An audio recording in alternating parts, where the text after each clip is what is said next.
ನಮಸ್ತೆ ಫ್ರೆಂಡ್ಸ್, ಮನೋಲ್ಲಾಸ ಚಾನಲ್ಗೆ ಸ್ವಾಗತ.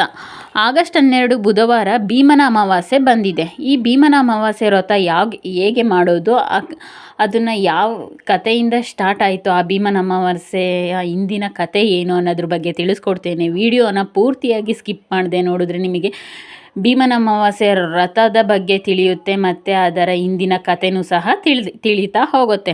ಆಗಸ್ಟ್ 12 ಬುಧವಾರ ಭೀಮನ ಅಮಾವಾಸ್ಯೆ ಇದೆ. ಈ ದಿನ ದೀಪಕ್ಕೆ ಈ ಒಂದು ವಸ್ತು ಹಾಕಿದರೆ ನಿಮ್ಮ ಕರ್ಮ ಫಲಗಳೆಲ್ಲ ಕಳೆದು ಶಿವ ಪಾರ್ವತಿಯರ ಕೃಪೆ ಜೊತೆ ಮಹಾಲಕ್ಷ್ಮಿಯ ಅನುಗ್ರಹದಿಂದ ಸಂಪಾದನೆ ದ್ವಿಗುಣವಾಗುತ್ತದೆ. ಈ ದಿನ ಪತಿಯ ಆಯಸ್ಸು ಆರೋಗ್ಯ ಗಟ್ಟಿಯಾಗಿರಲು, ಪತಿ ಬೇಗ ಶ್ರೀಮಂತನಾಗಲು ಯಾವ ಕೆಲಸಗಳನ್ನು ತಪ್ಪದೆ ಮಾಡಬೇಕು, ವ್ರತ ಕಥೆ ಏನೆಂದು ಈಗ ತಿಳಿಯೋಣ ಬನ್ನಿ. ಈ ವರ್ಷ ಭೀಮನ ಅಮಾವಾಸ್ಯೆಯು ಪಂಚಾಂಗದ ಪ್ರಕಾರ ಅಮಾವಾಸ್ಯೆಯ ತಿಥಿ ಆಗಸ್ಟ್ 12 ಬೆಳಗಿನ ಜಾವ 1:53ಕ್ಕೆ ಆರಂಭವಾಗಿ ಅದೇ ದಿನ ರಾತ್ರಿ 11:06ಕ್ಕೆ ಮುಕ್ತಾಯವಾಗುತ್ತದೆ. ಆಗಸ್ಟ್ 12ಕ್ಕೆ ಭೀಮನ ಅಮಾವಾಸ್ಯೆ ಆಚರಿಸಬೇಕು. ಬುಧವಾರ ಬೆಳಗ್ಗೆ ಅಥವಾ ಸಂಜೆ ಪತಿಯ ಪಾದ ಪೂಜೆ ಮಾಡಬಹುದು. ಪತಿಯ ಆಯಸ್ಸು ಕುಟುಂಬದ ಶ್ರೇಯಸ್ಸಿಗಾಗಿ ಪ್ರತಿ ಸ್ತ್ರೀಯರು ಈ ವ್ರತ ಮಾಡಲು ವರ್ಷಗಳಿಂದಲೇ ಕಾದಿರುತ್ತಾರೆ. ಮದುವೆಯಾದ ಸ್ತ್ರೀಯರು ಭೀಮನ ಅಮಾವಾಸ್ಯೆ ವ್ರತ ಆಚರಣೆ ಮಾಡಿದರೆ ಗಂಡನಿಗೆ ಅದೃಷ್ಟದ ಜೊತೆ ದಾಂಪತ್ಯ ಜೀವನದಲ್ಲಿ ಸುಖ ಸಂತೋಷ ಅದೃಷ್ಟ ಕೂಡ ಕೂಡಿ ಬರುತ್ತದೆ. ಮದುವೆ ಭಾಗ್ಯ ಕೂಡಿ ಬರಲು ವ್ರತ ಆಚರಿಸಿದರೆ ಉತ್ತಮ ಗುಣವುಳ್ಳ ಪತಿ ಸಿಗುತ್ತಾನೆ. ಈ ವ್ರತದ ಹಿಂದಿನ ಭಾವ ಸರಳ ಮತ್ತು ಆಳವಾದದ್ದು. ಪತಿಯ ದೀರ್ಘಾಯುಷ್ಯು ಮತ್ತು ಸೌಭಾಗ್ಯ. ಮದುವೆಯಾದ ಹೆಂಗಸರು ಸಾಮಾನ್ಯವಾಗಿ ಮದುವೆಯ ನಂತರ 9 ವರ್ಷ ಈ ವ್ರತವನ್ನು ತಪ್ಪದೆ ಆಚರಿಸುತ್ತಾರೆ. ಅವಿವಾಹಿತ ಮಹಿಳೆಯರು, ಹುಡುಗಿಯರು ಒಳ್ಳೆಯ ಗಂಡ ಸಿಗಲಿ ಎಂದು ದೇವರಲ್ಲಿ ಪ್ರಾರ್ಥಿಸುತ್ತಾರೆ. ಈ ದಿನ ಶಿವ ಪಾರ್ವತಿಯರ ಆದರ್ಶ ದಾಂಪತ್ಯವೇ ಇಲ್ಲಿ ಪೂಜೆಯ ಕೇಂದ್ರ. ಈ ದಿನ ಬೆಳಗುವ 2 ದೀಪಗಳಲ್ಲಿ ಒಂದು ಶಿವನನ್ನು ಮತ್ತೊಂದು ಪಾರ್ವತಿಯನ್ನು ಪ್ರತಿನಿಧಿಸುತ್ತದೆ. ಆಷಾಢ ಮಾಸದ ಆರಂಭದಲ್ಲಿ ಗಂಡನ ಮನೆಯಿಂದ ತವರು ಮನೆಗೆ ಹೋದ ಹೆಣ್ಣು ಮಕ್ಕಳು ಈ ದಿನ ಮತ್ತೆ ಗಂಡನ ಮನೆಗೆ ವಾಪಸ್ಸಾಗಿ ಭೀಮನ ಅಮಾವಾಸ್ಯೆ ವ್ರತವನ್ನು ಆಚರಿಸಿ ಜೀವನವನ್ನು ಮತ್ತೆ ಆರಂಭಿಸುತ್ತಾರೆ. ಈ ದಿನ ಎಲ್ಲ ಕಷ್ಟಗಳಿಂದ ಮುಕ್ತರಾಗಲು, ಗೊತ್ತಿದ್ದೋ ಗೊತ್ತಿಲ್ಲದೋ ಮಾಡಿದ ಪಾಪಕರ್ಮಗಳ ಹೊರೆಯನ್ನು ಇಳಿಸಿಕೊಳ್ಳಲು, ಜನ್ಮಗಳ ಕರ್ಮ ಹಾಗೂ ದಾರಿದ್ರ್ಯ ದೂರವಾಗಲು ಪ್ರತಿಯೊಬ್ಬರೂ ಕಾಲಭೈರೇಶ್ವರ ಸ್ವಾಮಿ ಅಥವಾ ಶಿವನ ಮುಂದೆ ದೀಪಕ್ಕೆ ಎಳ್ಳೆಣ್ಣೆಯನ್ನು ಹಾಕಿ ದೀಪಾರಾಧನೆ ಮಾಡಬೇಕು. ಇದರಿಂದ ಕರ್ಮಗಳ ಹೊರೆ ಕಡಿಮೆಯಾಗಿ ಅದೃಷ್ಟ ಕೂಡಿ ಬರುತ್ತದೆ. ಈ ದಿನ ಮಣೆಯ ಮೇಲೆ ಅಕ್ಕಿ ಹಿಟ್ಟಿನಿಂದ ರಂಗೋಲಿ ಹಾಕಿ ಅದರ ಮೇಲೆ ಅರಿಶಿಣ ಕುಂಕುಮ ಬೊಟ್ಟನ್ನಿಟ್ಟು ಪುಷ್ಪಗಳಿಂದ ಅಲಂಕರಿಸಿ ರಂಗೋಲಿಗೆ ಪೂಜೆ ಮಾಡಿಕೊಳ್ಳಿ. ನಂತರ ಒಂದು ತಟ್ಟೆಯ ಮೇಲೆ ಅಕ್ಕಿ ಹಾಕಿ ಅರಿಶಿಣದಿಂದ ಓಂ ಹಾಗೂ ಶ್ರೀಂ ಎಂಬ ಬೀಜಾಕ್ಷರಗಳನ್ನು ಬರೆಯಿರಿ. ಅದರ ಮೇಲೆ 2 ವೀಳ್ಯದೆಲೆಯನ್ನು ಅಕ್ಕಪಕ್ಕದಲ್ಲಿ ಇಟ್ಟು ಆ ಎಲೆಗಳ ಮೇಲೆ 2 ದೀಪಸ್ತಂಭಗಳನ್ನು ಇಡಬೇಕು. ಈ ದೀಪಗಳು ಶಿವಪಾರ್ವತಿಯರ ಸ್ವರೂಪ. ಈ ದೀಪಗಳಿಗೆ ಅರಿಶಿಣದ ಕೊಂಬನ್ನು ಕಟ್ಟಿ ಶಿವಪಾರ್ವತಿಯರ ಫೋಟೋ ಕೂಡ ಇಟ್ಟು ವಿಶೇಷವಾಗಿ ಪೂಜೆ ಮಾಡಿ. ಗಣೇಶನ ಚಿಕ್ಕ ವಿಗ್ರಹ ಅಥವಾ ಫೋಟೋ ಕೂಡ ಪೂಜೆಯಲ್ಲಿಟ್ಟು ಮೊದಲು ಪ್ರಥಮ ಪೂಜಿತ ಗಣೇಶನಿಗೆ ಪೂಜೆ ಸಲ್ಲಿಸಿ. ಮದುವೆಯಾದ ಸ್ತ್ರೀಯರು 9 ಎಳೆಯ ದಾರದಿಂದ 12 ಗಂಟುಗಳಿರುವ ಗೌರಿ ದಾರವನ್ನು ತಯಾರು ಮಾಡಿಕೊಳ್ಳಿ. ಅವಿವಾಹಿತ ಹೆಣ್ಣು ಮಕ್ಕಳು 5 ಎಳೆಯ ದಾರದಿಂದ 5 ಗಂಟುಗಳನ್ನು ಮಾಡಿಕೊಂಡು ಸಂಕಲ್ಪ ಮಾಡಿಕೊಳ್ಳಿ. ಪೂಜೆ ಆದ ಮೇಲೆ ಗಂಡನ ಪಾದ ಪೂಜೆ ಮಾಡುವಾಗ ಗಂಡನಿಂದ ಗೌರಿ ದಾರವನ್ನು ಕೈಗೆ ಕಟ್ಟಿಸಿಕೊಳ್ಳಬೇಕು. ಅವಿವಾಹಿತ ಮಹಿಳೆಯರು ತಾಯಿಯಿಂದ ಈ ಗೌರಿ ದಾರವನ್ನು ತಮ್ಮ ಕೈಗೆ ಕಟ್ಟಿಸಿಕೊಂಡು ವ್ರತ ಆಚರಿಸಬೇಕು. ದೀಪಗಳಿಗೆ ಶಿವಪಾರ್ವತಿಯರ ಆವಾಹನೆ ಮಾಡಿ ಸಂಕಲ್ಪ ಮಾಡಿಕೊಂಡು ನೈವೇದ್ಯ, ಹೂವು, ಹಣ್ಣು, ದೀಪ, ಧೂಪಗಳಿಂದ ಶಿವ ಅಷ್ಟೋತ್ತರ, ಗೌರಿ ಅಷ್ಟೋತ್ತರ ಹೇಳಿಕೊಂಡು ಪೂಜೆ ಮಾಡಿ. ಈ ಭೀಮನ ಅಮಾವಾಸ್ಯೆಯು ಗೌರಿ ದೇವಿಯ ಜೊತೆಗೆ ಮಹಾಲಕ್ಷ್ಮೀ ದೇವಿಗೂ ತುಂಬ ಇಷ್ಟ. ಆದ್ದರಿಂದ ತುಪ್ಪದ ದೀಪಗಳನ್ನು ಈ ದಿನ ಮನೆಯಲ್ಲಿ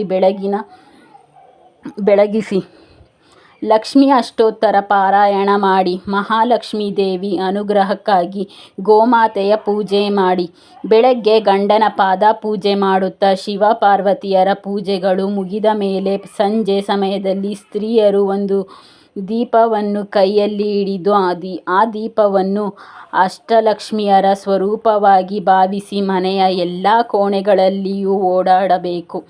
ಆ ದೀಪದ ಬೆಳಕು ಎಲ್ಲ ಕೋಣೆಗೆ ಪ್ರಸರಿಸುವ ಹಾಗೆ ಮಹಾಲಕ್ಷ್ಮೀ ದೇವಿಯ ಅನುಗ್ರಹ ಕೂಡ ಪ್ರಾಪ್ತಿಯಾಗುತ್ತದೆ. ಮನೆಯಲ್ಲಿ ಹಣಕಾಸು, ಆರೋಗ್ಯ, ಉದ್ಯೋಗ, ವ್ಯಾಪಾರದ ಸಮಸ್ಯೆಗಳು ಶೀಘ್ರವಾಗಿ ದೂರವಾಗುತ್ತದೆ.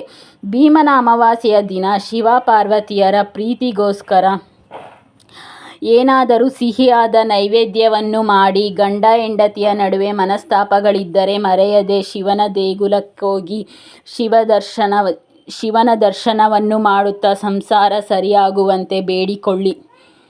ಒಬ್ಬ ಅರಸ ತನ್ನ ಮಗ ತೀರಿಕೊಂಡರೂ ಮುಹೂರ್ತ ನಿಗದಿಯಾಗಿದ್ದ ಮದುವೆಯನ್ನು ರದ್ದು ಮಾಡಲಾಗದೆ ಮೃತರಾಜನಾಗಿದ್ದ ರಾಜಕುಮಾರನಿಗೆ ಮದುವೆ ಮಾಡಲು ನಿರ್ಧರಿಸುತ್ತಾನೆ. ಒಬ್ಬ ಬಡ ಬ್ರಾಹ್ಮಣ ತನ್ನ ಮಗಳನ್ನು ಕೊಟ್ಟು ಮದುವೆ ನೆರವೇರಿಸುತ್ತಾನೆ. ಮದುವೆಯಾದ ಮೇಲೆ ಮೃತದೇಹವನ್ನು ದಹನ ಮಾಡಲು ಸಿದ್ಧತೆ ನಡೆಯುತ್ತಿರುವಾಗ ಗುಡುಗು ಸಿಡಿಲಿನ ಧಾರಾಕಾರ ಮಳೆ ಬರುತ್ತದೆ. ಆ ದಿನ ಭೀಮನ ಅಮಾವಾಸ್ಯೆ ಎಂದು ನೆನಪಿಸಿಕೊಂಡು ಹೊಸ ವಧು ತನ್ನ ತಾಯಿ ಪ್ರತಿ ವರ್ಷ ಮಾಡಿಸುತ್ತಿದ್ದ ವ್ರತವನ್ನು ಮರೆಯದೆ ನದಿಯಲ್ಲಿ ಸ್ನಾನ ಮಾಡಿ, ಬೇರೇನೂ ಸಿಗದ ಕಾರಣ ಮಣ್ಣಿನ ಹಣತೆಯನ್ನು, ಮಣ್ಣಿನ ಭಂಡಾರವನ್ನು ಮಾಡಿ ಭಕ್ತಿಯಿಂದ ಪೂಜೆ ಮುಗಿಸುತ್ತಾಳೆ. ಅವಳ ಶ್ರದ್ಧೆಗೆ ಮೆಚ್ಚಿ ಶಿವ ಪಾರ್ವತಿಯರು ಪ್ರತ್ಯಕ್ಷರಾಗಿ ಮಣ್ಣಿನ ಭಂಡಾರವನ್ನು ಒಡೆದು ವರ ಕೇಳಿಕೊ ಎಂದು ಹೇಳುತ್ತಾರೆ. ಆಕೆ ತನ್ನ ಪತಿ ಬದುಕಿ ಬರಲಿ ಎಂದು ಕೇಳಲು ರಾಜಕುಮಾರ ಮತ್ತೆ ಜೀವವನ್ನು ಪಡೆದುಕೊಳ್ಳುತ್ತಾನೆ. ಇದೇ ಕಾರಣಕ್ಕೆ ಇದನ್ನು ಪತಿ ಸಂಜೀವಿನಿ ವ್ರತ ಎಂದು ಸಹ ಕರೆಯುತ್ತಾರೆ. ಈ ದಿನ ಪತಿ ಹಾಗೂ ಮಕ್ಕಳಿಗೆ ನಿಮ್ಮ ಕೈಯಿಂದ ದೃಷ್ಟಿ ತೆಗೆಯಿರಿ.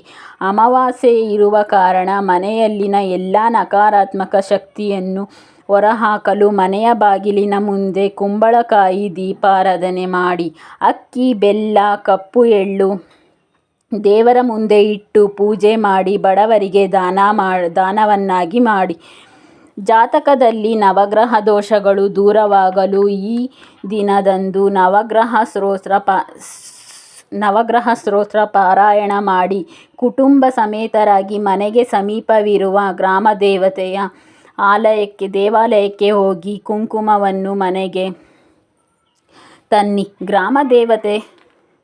ಗ್ರಾಮದೇವತೆಗೆ ಮೊಸರನ್ನು ನೀಡಿ ನಮಸ್ಕಾರ ಮಾಡಿಕೊಳ್ಳಿ. ಇದರಿಂದ ಶತ್ರುಬಾಧೆ, ದೃಷ್ಟಿದೋಷಗಳೆಲ್ಲ ದೂರವಾಗಿ ಮನಸ್ಸಿಗೆ ನೆಮ್ಮದಿ, ದೈವಬಲ ಪ್ರಾಪ್ತಿಯಾಗುತ್ತದೆ. ಸಾಕಷ್ಟು ಕಷ್ಟಗಳನ್ನು ನೋಡಿ ಜೀವನವೇ ಬೇಡ ಎನ್ನುವ ಹಂತಕ್ಕೆ ತಲುಪಿದ್ದರೆ ನಿಮ್ಮ ಆರ್ಥಿಕ ಸಮಸ್ಯೆಗಳು ದೂರವಾಗಲು ಓಂ ಋಣಮುಕ್ತೇಶ್ವರಾಯ ನಮಃ ಎಂದು ಮರೆಯದೆ 108 ಬಾರಿ ಹೇಳಿಕೊಳ್ಳಿ.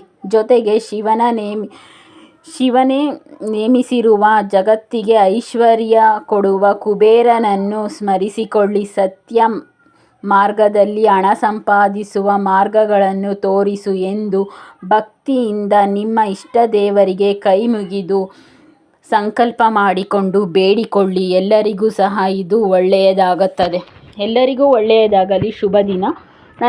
ನನ್ನ ವಿಡಿಯೋ ನಿಮಗೆ ಇಷ್ಟವಾದಲ್ಲಿ ದಯವಿಟ್ಟು ನನ್ನ ವಿಡಿಯೋಗೆ ಲೈಕ್ ಮಾಡಿ, ಶೇರ್ ಮಾಡಿ, ಕಾಮೆಂಟ್ ಮಾಡಿ. ಇದೇ ಥರದ ಮುಂದಿನ ವಿಡಿಯೋಗಳಿಗೆ ನನಗೆ ನಿಮ್ಮ ಸಪೋರ್ಟು ತುಂಬ ಮುಖ್ಯವಾಗುತ್ತದೆ. ನನ್ನ ವಿಡಿಯೋಗಳಿಗೆ ಲೈಕ್ ಮಾಡಿ, ಏನಾದರೂ ಇದ್ದರೆ ಕಾಮೆಂಟ್ ಮೂಲಕ ತಿಳಿಸಿ. ಎಲ್ಲರಿಗೂ ಒಳ್ಳೆಯದಾಗಲಿ. ಧನ್ಯವಾದಗಳು. ಎಲ್ಲರೂ ಭೀಮನ ಅಮಾವಾಸ್ಯೆಯನ್ನು ಆಚರಿಸಿ. ಶುಭವಾಗಲಿ. ಶುಭ ದಿನ.